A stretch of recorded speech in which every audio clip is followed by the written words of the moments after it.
Hello students, welcome to discuss about types or subfields of accounting, chapter first, class 11th. So जो हमारी management की requirements हैं वो हमारी डे बाई डे क्या हो जाती है, इंक्रीज़ होती जाती हैं। तो उसके लिए हमें कुछ एक ब्रांचेज हम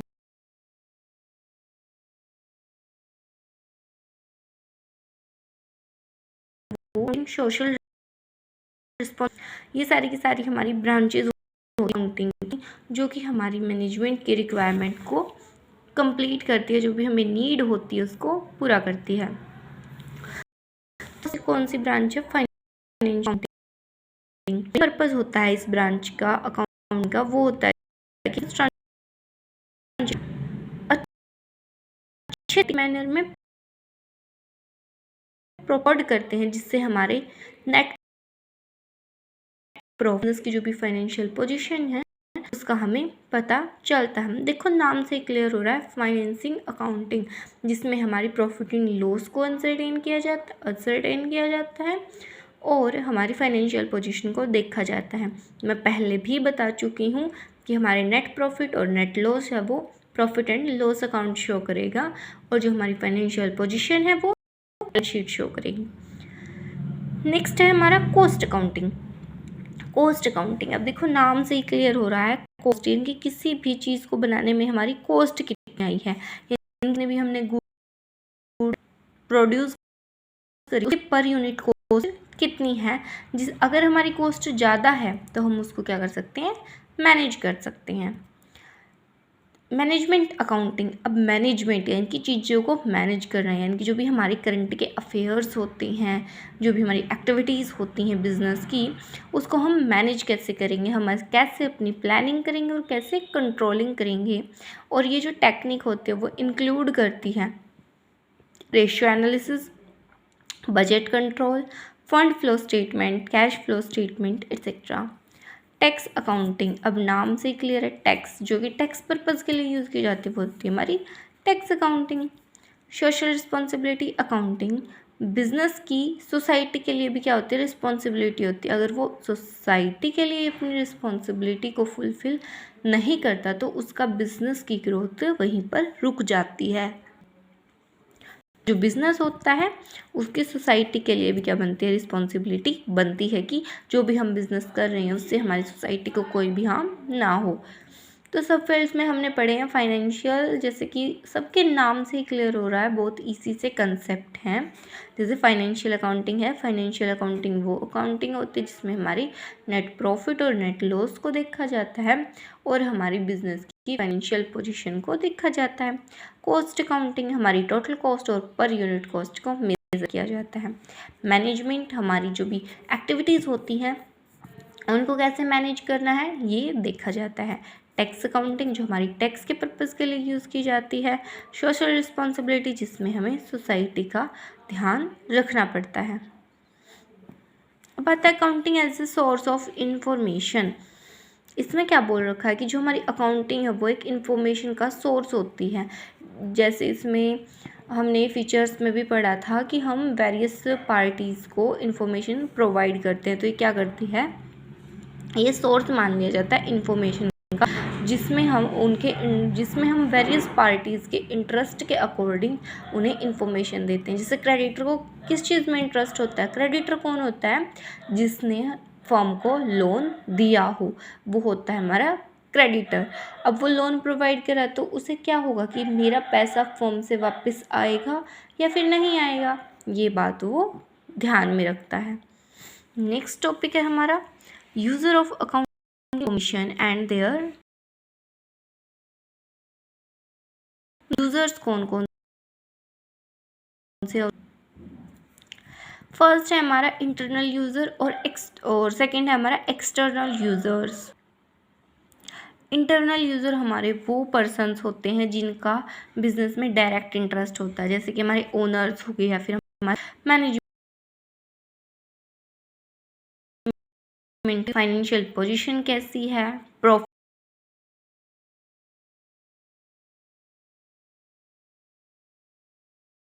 वैल्यू कितनी है, ये सारी की सारी इन्फॉर्मेशन कौन देखेगा, ओनर देखेगा।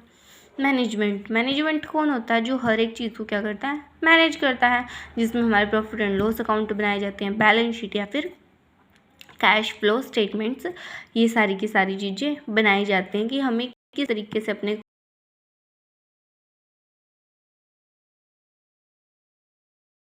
कॉस्ट किसको चाहिए, मैनेजमेंट को होती हैं। फिर आता है हमारा एक्सटर्नल। इंटरनल का उल्टा क्या हो जाएगा, हमारा एक्सटर्नल हो जाएगा। इंटरनल में हमने पढ़ा था कि जो इसका डायरेक्ट इंटरेस्ट होता है बिजनेस में, और एक्सटर्नल का क्या होगा, जिसका इनडायरेक्ट इंटरेस्ट होता है। इसमें कुछ एक एग्जांपल्स दे रखे, जैसे पोटेंशियल इन्वेस्टर।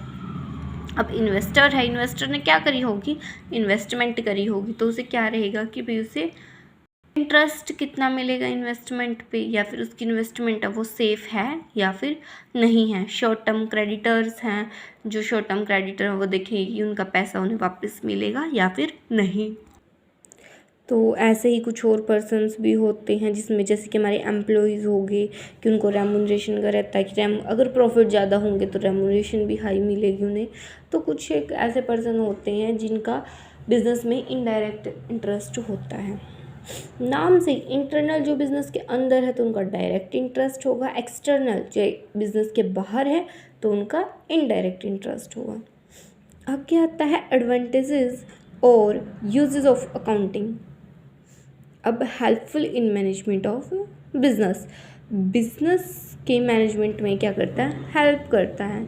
पहला है इसमें हेल्पफुल इन प्लानिंग, प्लानिंग में हेल्प करता है कि किस तरीके से हम कॉस्ट ऑफ प्रोडक्शन को डिक्रीज़ करेंगे, किस तरीके से हम अपनी प्रॉफिट को इंक्रीज़ करेंगे, कैश रिसिप्ट को कैसे एस्टिमेट करेंगे, तो वो प्लानिंग में भी क्या करता है, हेल्प करता है। अब क्या आता है हमारा helpful in decision making. Management क्या करती है, डिसीज़न लेती है, किस तरीके से कि हमारे पास्ट के बेसिस पर, ये इनकी डिसीज़न उनका क्या होना चाहिए, अच्छा होना चाहिए, रिक्वायरमेंट के अकॉर्डिंग ही वो डिसीज़न लें। जैसे हमें प्रोडक्ट के सेलिंग प्राइस कितने रखने हैं, डिस्काउंट कितना देना है कस्टमर्स को। हेल्पफुल इन कंट्रोलिंग, फिर कंट्रोलिंग में भी क्या करते हैं, हेल्पफुल करते हैं। कंट्रोलिंग का मतलब होता है कि हमने जो भी अपने स्टैंडर्ड्स पहले ही सेट किए थे, यानी कि जो भी सेट किया था, क्या हमारा एम अचीव हुआ है या फिर नहीं हुआ।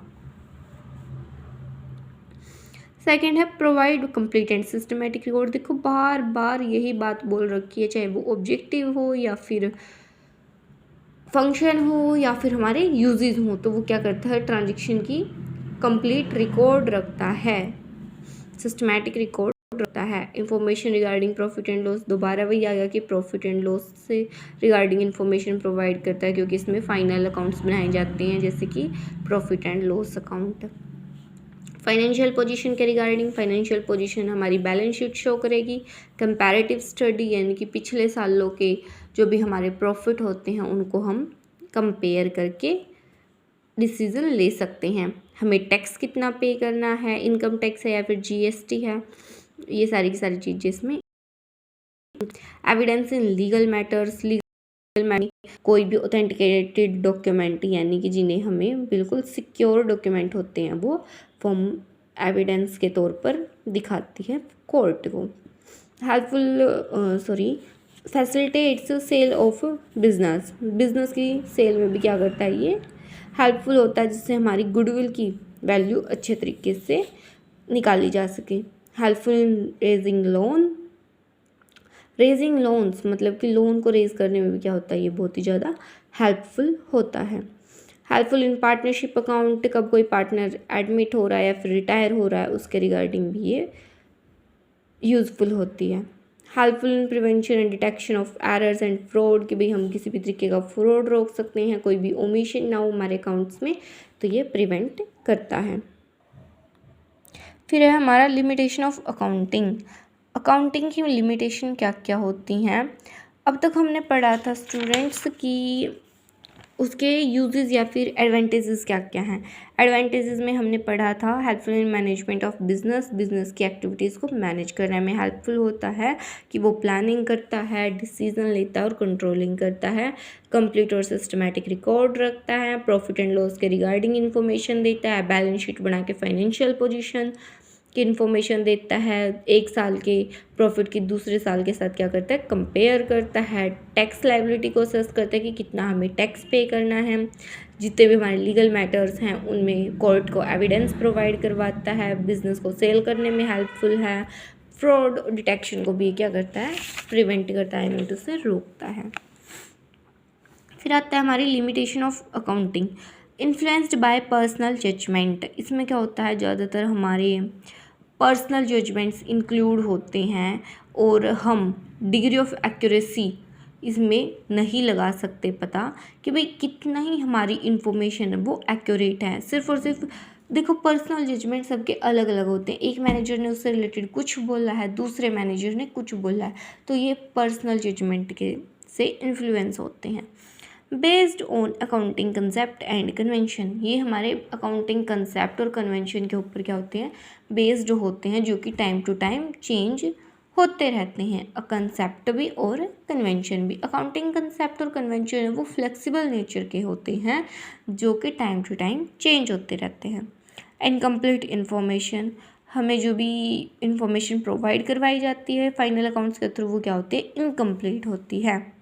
ओमिशन ऑफ क्वालिटेटिव इन्फॉर्मेशन, हम इसमें सिर्फ और सिर्फ फाइनेंशियल यानी कि क्वांटिटेटिव नेचर की ही ट्रांजेक्शन को रिकॉर्ड करते हैं, क्वालिटेटिव यानी किसी की ऑनेस्टी मोरालिटी को इसमें रिकॉर्ड नहीं किया जाता।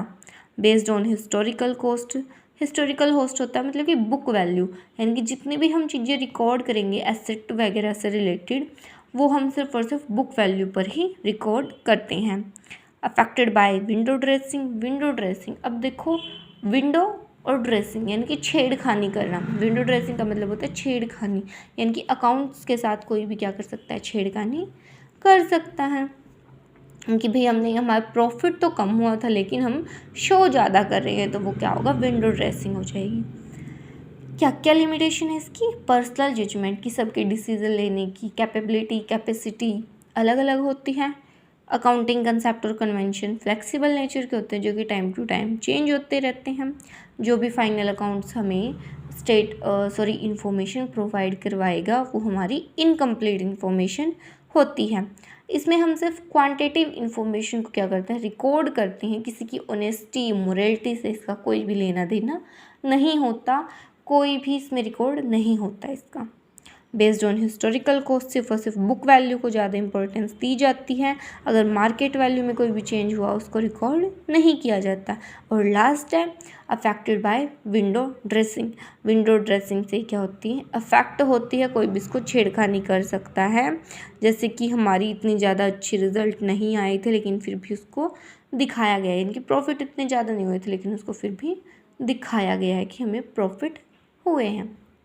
सो आई होप कि ये चैप्टर आप को क्लियर हुआ होगा और ये वीडियो आपको पसंद आए तो लाइक कर दें और ज़्यादा से ज़्यादा इसे शेयर करें इस चैनल को और सब्सक्राइब कर दें। Thank you.